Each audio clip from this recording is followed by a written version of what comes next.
Welcome to the Story Learning Podcast, regular doses of language learning tips and motivation to help you become fluent in any language. With me, Olly Richards. For language programs, books, free resources, and much more, visit StoryLearning.com. Good morning, everybody. Welcome back to the podcast, and what an episode we've got for you today. I've been challenged by Kevin in Japan. And Kevin's on a mission to change the world. And we are going to do that with him. We are going to change the world with Kevin from Chiba. But more on that in just a minute.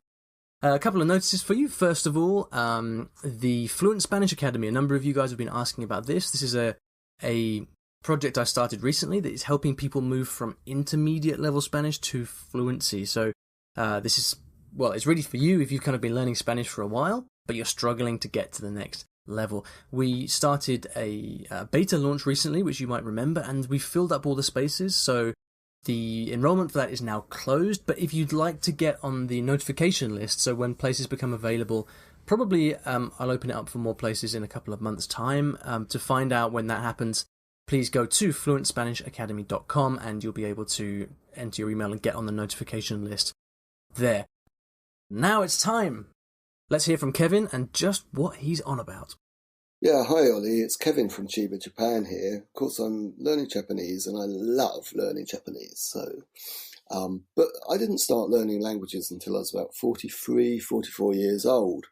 And the reason I didn't start until such a late point in my life was school put me off learning languages, as I'm sure many of my old schoolmates will tell me, oh, languages aren't for me, etc., because they had exactly the same experience.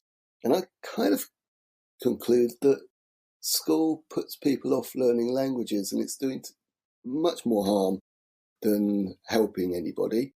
Why can't we change the world? How do we change the world? What can we do about this? Because it's ridiculous, isn't it? That there are things like italki, where now we don't need to just employ a teacher of one particular language. Why can't we employ a teacher to help students learn any language and use things like italki to change the way languages are taught in schools?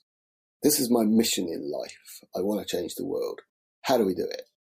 Okay, Kevin, thank you so much for your question. And a really easy one for us today. So it should have that wrapped up in a couple of minutes. Changing the world, no big deal. But anyway, of course, like making sure that kids learn languages is a big deal. And so I wanted to get someone on the show, a special guest here, to help me think through this big topic. And so I'm very, very pleased to introduce Lindsay from Lindsay Does Languages, who's going to help me out with this one. How's it going, Lindsay? Hello, I'm good, thank you. How are you? Yeah, I'm fantastic, and very keen to have you on the show today. Partly because you haven't been on before, and I've been meaning to have you on as a guest for ages, but also because I know that this topic is close to your heart. So why don't you just take a second and introduce yourself to everybody out there? Absolutely. So, as you said, Lindsay from Lindsay Does Languages, and this is really close to my heart because now I blog, make videos, teach and learn everything language at lindsaydoeslanguages.com. But before that, I actually worked in a secondary school, primarily in the language department. And I also started learning French in primary school, which not everyone had the chance to do back in the day when I was that old or that young.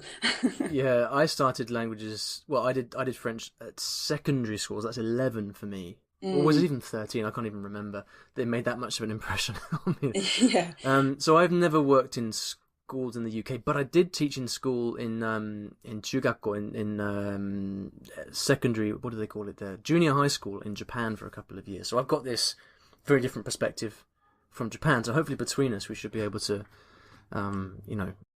give a bit of a variety of perspectives on here. So where do we start? We've got to change the world in about 15 minutes. So where do we even begin? It's pretty huge. I mean, I guess if we're changing the world in terms of children learning languages, maybe we'll focus in on that slightly. It's a difficult one because I think part of the problem, as we discussed just before going on to the podcast, is that now, and I'm talking from the UK experience here, children start at different ages. It's compulsory now within primary schools within the last couple of years for children to learn any language. And that's amazing. But the problem then still comes when children then go to secondary school and they're 11 years old and they start learning their first foreign language properly, quote unquote.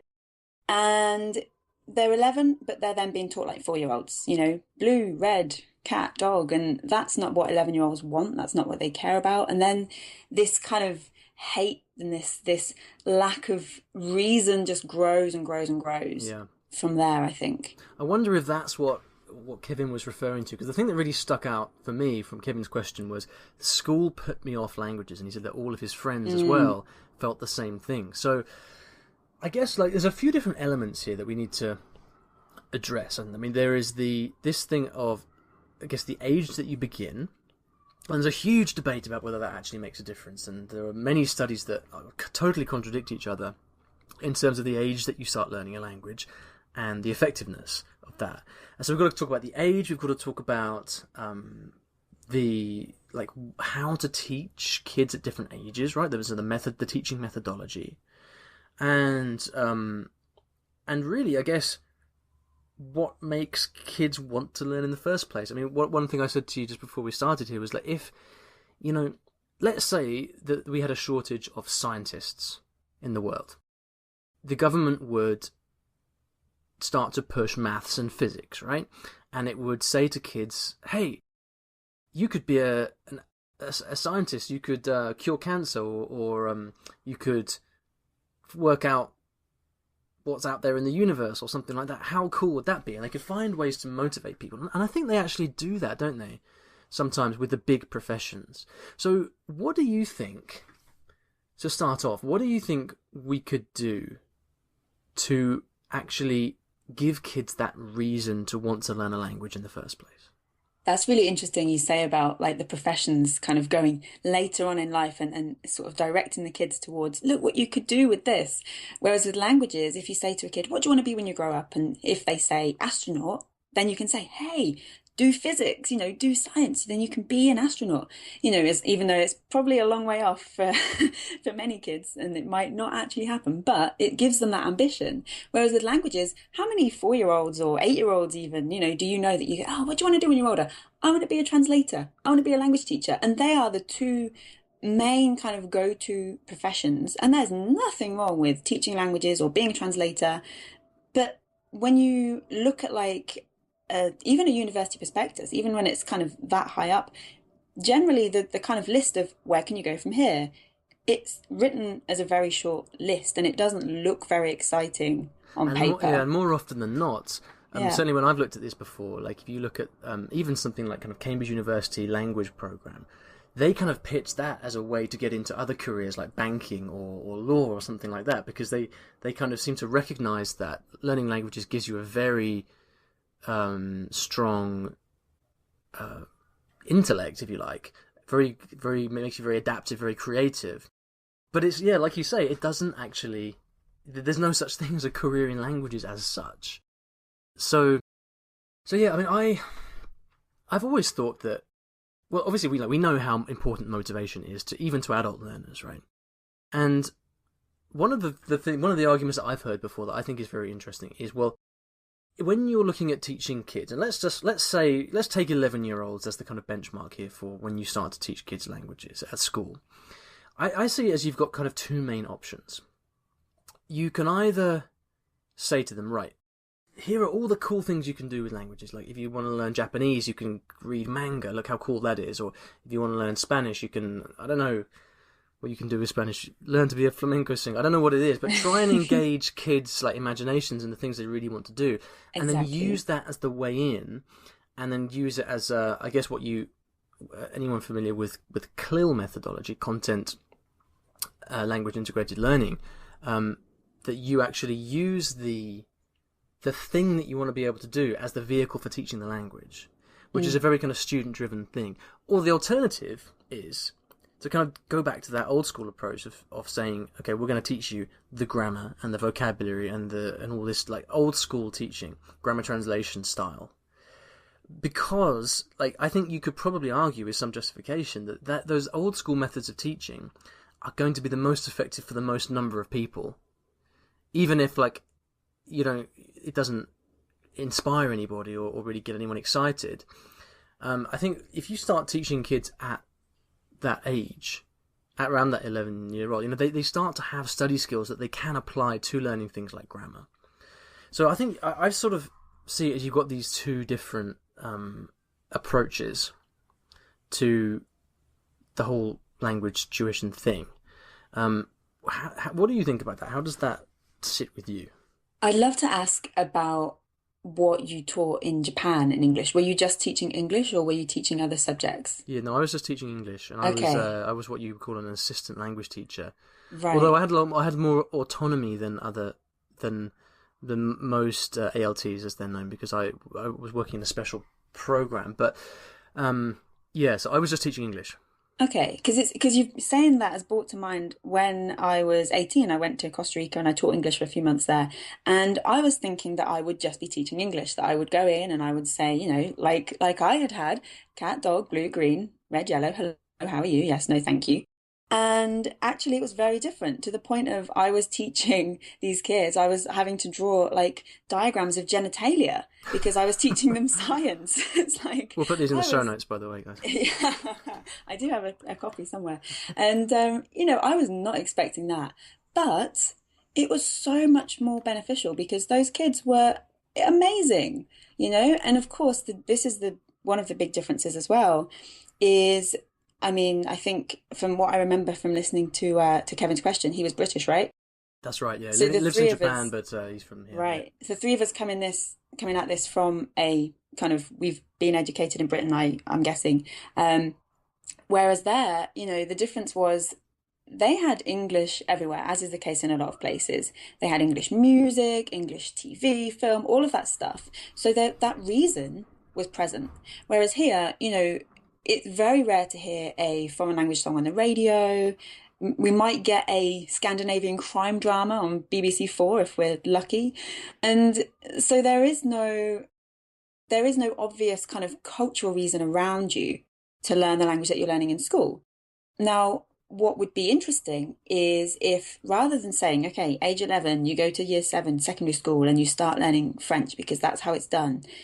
How about there was someone there who was not just a French teacher, but almost like a language coach. So they could go into that school and they would say, right, what interests you? What are you interested in? Oh, I love comics. Okay, have you ever read a Japanese manga, for example? Oh, no, I haven't.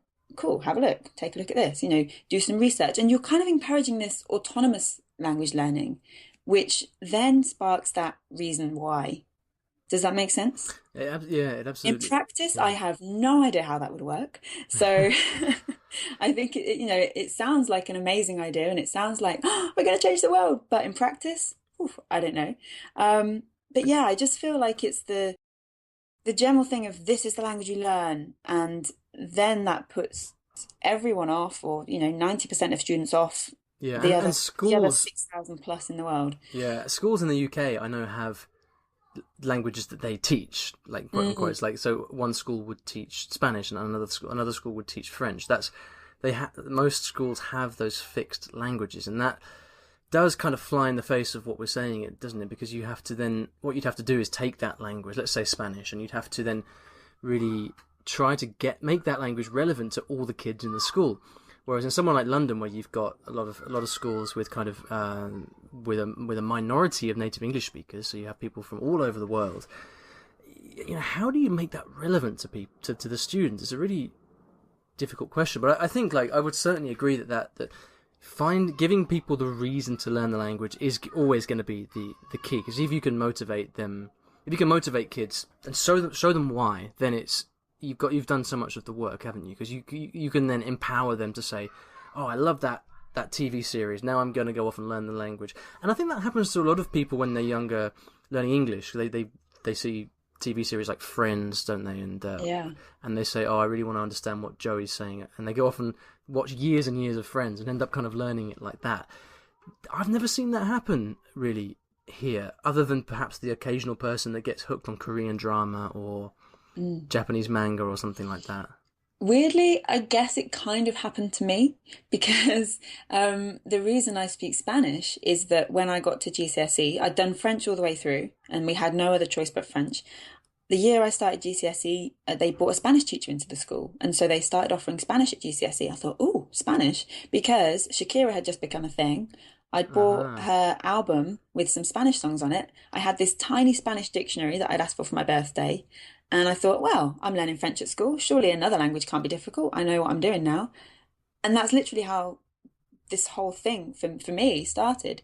So it can happen, but it's so much rarer. I mean, it's not like there's a new kind of Shakira every year, is there, to inspire a new generation with a different language each time. Yeah, and I guess Um, the question is like, even if, I mean, I never had that kind of epiphany moment when I was that age, and I guess the question is like, if you're going to change the world, you have to look at, well, how can you kind of make that happen for the wider population, right? How do you make sure that, how can you get that epiphany moment for every kid in every school around the world, like, and show them that reason? And that's, I mean, maybe this is just asking too much. Like, maybe we're like we're setting the sights so high that there's no realistic chance of being successful. It's a kind of a pessimistic thing to say, isn't it? But no, I agree, because I think the other thing is, just like I have no interest really in science, right? Like I can appreciate science, I get why it's important, but I have no interest in kind of reading more about science or learning about science. So why should everyone have an interest in learning another language? You can't force it upon everyone. And if, not everyone is going to find that reason. So it's difficult, because it should be, I believe, compulsory in school, but to then give everyone a reason, to find a reason for every student in that class, yeah, isn't yeah, going to happen. it's not You're realistic. never Yeah, going to inspire everyone. I mean, one of the very practical impediments that I find, like, kind of communicating with teachers around the world, is, I often, and I'm sure you get the same thing. Like, I often have emails from teachers from school teachers, in different countries saying, "Hey, Ollie, I really like the language learning stuff that you talk about. How can I integrate it into my classes at school?" And when I was in Japan and trying to teach there, I faced this exact same problem, because I thought, well, okay, I've got this approach to learning languages, and it's based on things like motivation and self-directed learning and stuff like that. So the teacher that I would teach with in these schools, because it was all team teaching, I'd say to them, okay, let's do this and that, and their response would always be, oh, that sounds amazing, but we've got this Yes. crazy syllabus that we have to cover, and they've got an exam next month. Yes. And so all around the world, ministries of education are imposing these huge syllabuses on schools, which leaves teachers so little flexibility that they've only got a tiny amount of room to maneuver, rather, in their teaching timetables. And so there's only so much they can do. They can kind of bring in things for 5 minutes to try and get their kids enthused about learning English, for example. But then they've got to go back and teach to the test, because they've got an important exam next week, which affects their university entrance and all that stuff. Mm. That's a huge problem. And I think one of the things which is not easy for someone like me, you, or Kevin to influence, is to actually begin to influence ministries of education. I think that comes from academics. It comes from people in universities in a position of influence, because often ministries of education they choose their consultants from universities. And so I think there's a lot of onus here on university professors and researchers to demonstrate, or at least raise the possibility to ministries of education, that there is a different way of doing things. And that is happening in certain parts of the world, where they introduce these GLIL programs. I know the British Council in Spain has an arrangement with some primary schools where they teach the majority of the curriculum in English. And you see these videos of these kind of 8-year-old Spanish kids chatting away in English at a level you wouldn't believe. And it's because they do their science and maths lessons in English. So it's there's a systemic problem as well, which means that whatever approach you try and take to this, you're only going to get so far, Absolutely. Because the other thing that's instantly coming to mind then is, you then have to find someone that can teach science and maths or whatever it might be in French or in Spanish or in German. And a lot of the time in schools, when you've got language teachers, maybe they did a degree with language plus another thing, or maybe they just did languages, you know? Yeah. So it's difficult. It's the staffing problem, and I found, like you said, with the kind of teachers and very little room for maneuver. I've talked a couple of times to groups of teachers about social media and apps in language classrooms. And, you say all these things, and, it's great, me from the outside coming in and suggesting, look, you could try this and you could use this. And they're already on Snapchat, so encourage them to use that for their languages and stuff. But then they'll say, oh, safeguarding, or Child ooh, protection. syllabus. Yeah, absolutely. And so there's so many obstacles, and it's not necessarily the teachers that are putting these obstacles up themselves. It's just that they exist already, and they're not in a position to knock them down because it's not their place to do so. And that's a shame. But I don't know. I think that the best that we can do, and that any kind of any teacher can do, is to really try and inspire the subject. This is a teacher of any subject, to really try and inspire a spark for that subject within a student, rather than just to, open textbook at page 9, read, copy, repeat. Yeah. I mean, I guess it comes back to teaching fundamentals, doesn't it? And there's always those great teachers who just know how to inspire. And once you inspire kids to do stuff, you've broken the back of the whole thing, right? You've done the hard piece of work. And so, like, my immediate reaction always for this is, well, look, within the realms of possibility, like, what you need to, like, your first job should be to inspire. I think the first job of any teacher should be to make the job of the teacher redundant in the first place. Like, empower the students so much so they no longer need the teacher, right?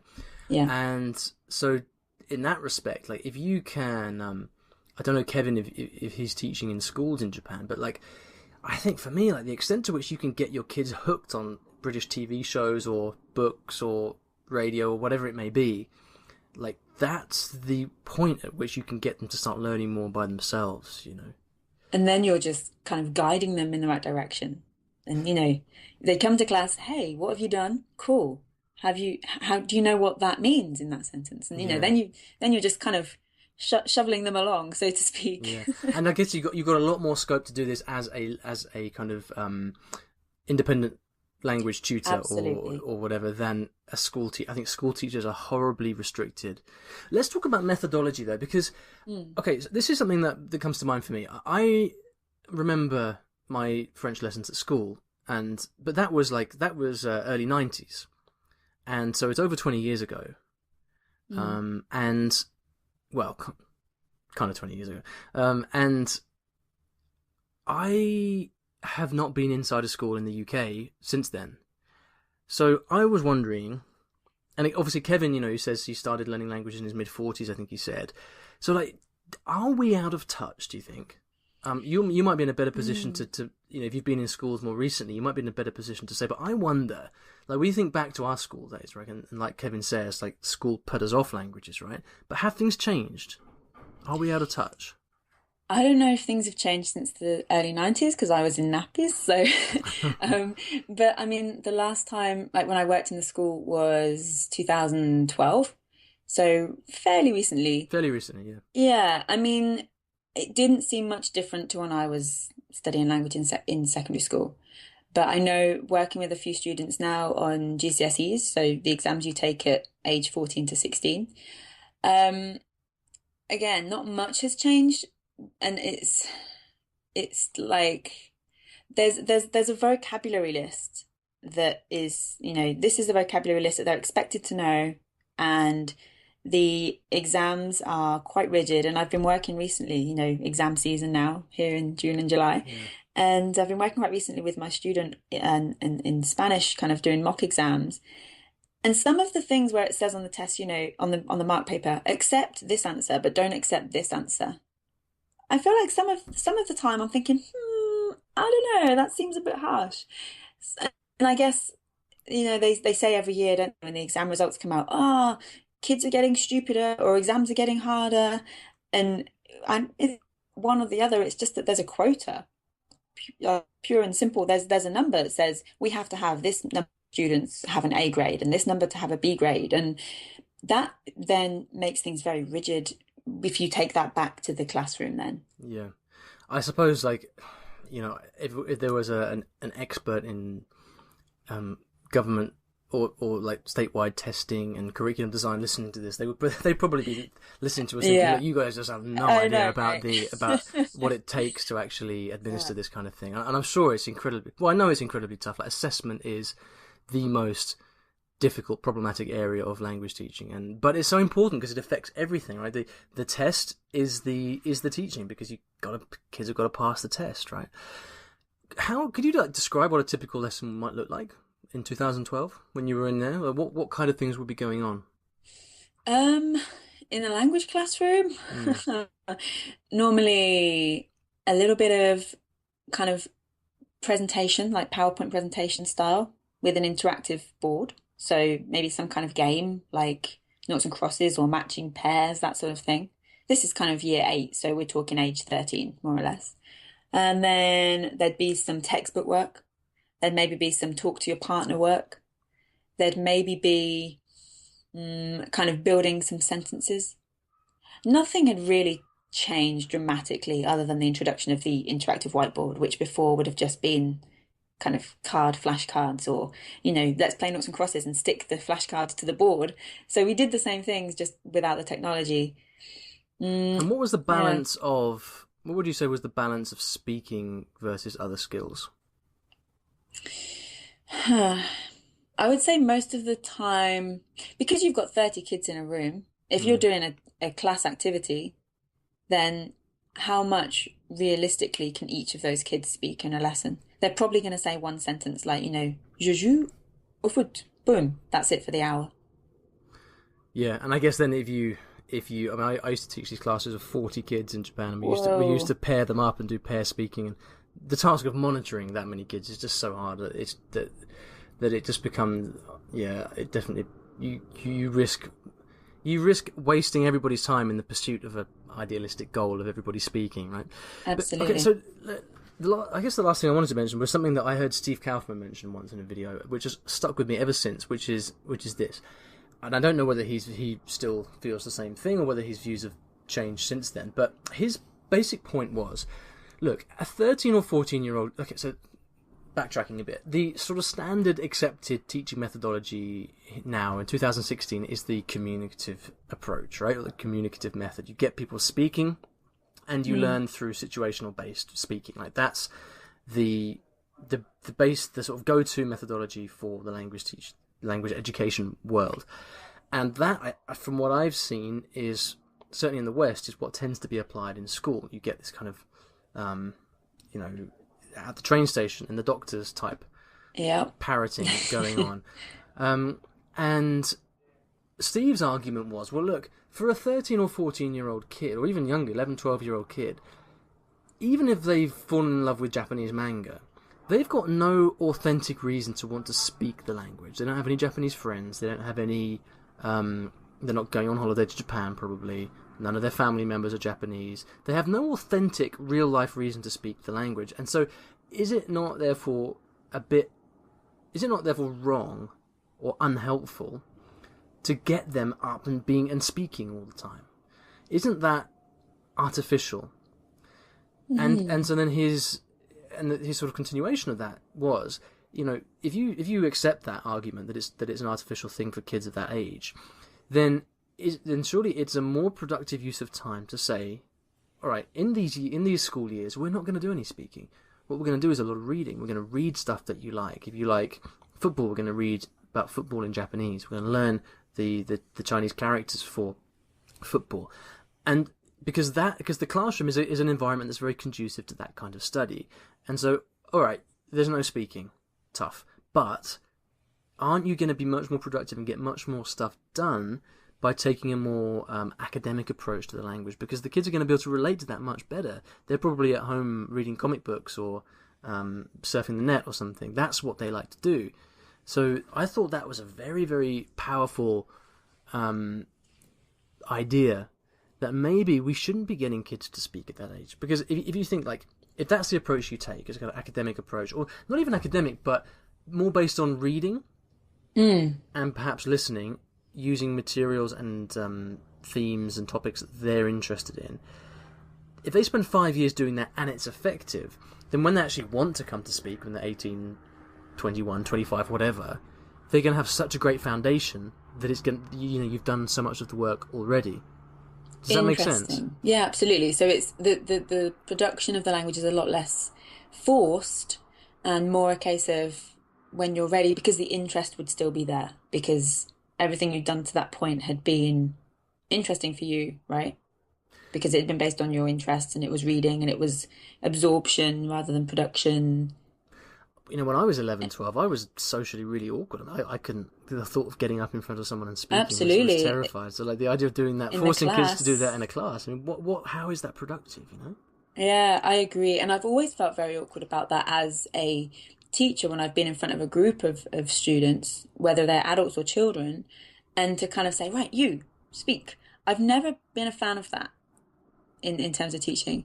But I mean, I'm thinking about, you said about the conversation, at the train station or getting a ticket and things. And, when I was young, I was lucky enough that I learned French and had the chance to go to France, geographically being a lot closer than a child learning Japanese, for example, in England or in America. And, I remember specifically like going into the bakery and asking for the baguette in French and saying please and saying thank you, and having those little early dialogues and I think realistically, I probably still could have done that without school. My parents could have told me how to say it and I would have repeated, so it's not therefore necessary to do that within school, perhaps. No, it's an interesting idea. It's food for thought, isn't it, at the very least? I mean, I can definitely see how in that situation, that probably happened to me as well, actually, a family holiday in France, and I probably did use, my parents probably encouraged me to use bits of phrase book language here and there. So, perhaps you could make the argument that, well, that's empowering because then you get the chance to use it. And then once you use it, you feel you catch the bug, so to speak. But then I guess the question of, well, how many kids actually get the chance to go to France on a family holiday? And you kind of run into problems there, don't you? Yeah. Wow. Okay. Well, I don't know. Have we changed the world? I feel like we have. I hope so. Yeah. Yeah. Kevin can be the judge. Well, everyone out there can be the judge. Oh, that's been interesting. Maybe we could just finish by just maybe giving like a short summary of someone like Kevin's position. So he's not the Minister of Education for Japan yet, at least, but he is a guy who's passionate about languages and probably comes into contact with people that he can influence. What would you say is the thing that he can best do to make a difference to the lives of the children that he interacts with in Japan? Ooh. Tough question. I'm putting you on the spot here. Yeah, tough question. I would say, if you're following, if you're having to follow that syllabus to pass those exams, do that as best you can. But do try to include something fun and enjoyable to inspire that reason to give people that why when it comes to language learning. As much as, as much time as you have that you can dedicate to showing them clips of people on the internet or reading or listening to songs, whatever it is, 5 minutes at the end of a lesson, as much as you can get in, just try your best to inspire it. Yeah, I think that's fantastic advice. What would I add to that? I think I'd just say much the same, really. I think a small amount, even a few minutes of personal attention to kids. Maybe it's just one kid each class or something, but asking them, hey, what do you like? And then taking a second to go away and say, hey, go and check this out. You said you like dancing. Okay, well, there's this great American dance group over here, and this is what they're called. You can check them out on YouTube. I don't know, silly example, but just taking that second to give that personal touch and try and inspire these kids one at a time, and you're creating the opportunity for those little epiphany moments to happen. And then, beyond that, just like what you said, Lindsay, just giving them that reason, showing them in as much kind of bright colour and multimedia as possible, what is out there in the language that they're having to learn. Absolutely. In the hope of trying to get that inspiration. All right. Well, that was fantastic. I learnt a lot from that and lots of stuff to think about. Why don't you? Well, where can people find you? Where, if people are listening here and they'd like to find out more about Lindsay, where should they go? The easiest place is to head straight to lindsaydoeslanguages.com, and it's Lindsay, Lindsay. Fantastic. I'll put a link to this in the show notes as well, which will be at iwillteachyoualanguage.com/episode 123. Nice and easy there. That's so, good. guys, yeah, perfect. 1, 2, 3. Good one to talk about education. Well, it's a sign. I think we've made a difference. Yeah, absolutely. So for everyone listening, what I want you to do now is to go over to those show notes. So iwillteachyoualanguage.com/episode 123, and I want you to leave a comment and tell us your thoughts on this. Okay, everybody listening has an opinion. We've all been to school. We've all studied languages, probably. Otherwise, I don't know why you're listening to this podcast. So go over to the show notes, and I want you to let us know what you think. Do you agree? Do you disagree? What would you do to change the world to help kids become more inspired with foreign languages? Lindsay, thanks so much for coming on the show. Thank you. Thank you, everybody, for listening, and we'll see you in the next episode of the podcast. Thanks for listening to today's episode, and in case you didn't already know, I teach languages in a rather unusual way through stories. Now, stories are a great way to learn a new language because when you're engrossed in a story, you remember things more easily, and the mechanics of the language just start clicking inside your brain. It's quite something, and if you'd like to find out how you can learn a new language or improve your skills in a language that you already know and do it with the power of stories, then you should check out my free Story Learning Kit, which will teach you exactly how this method works and how you can use it yourself to learn a new language. Visit storylearning.com/podkit, that's PODKIT, to get free access. Inside, you'll find explanatory videos, masterclasses, worksheets, short stories to practice with, and much, much more. Once again, that is storylearning.com/podkit, PODKIT, and if you're lucky, you might also find a link in the podcast description or show notes of this episode.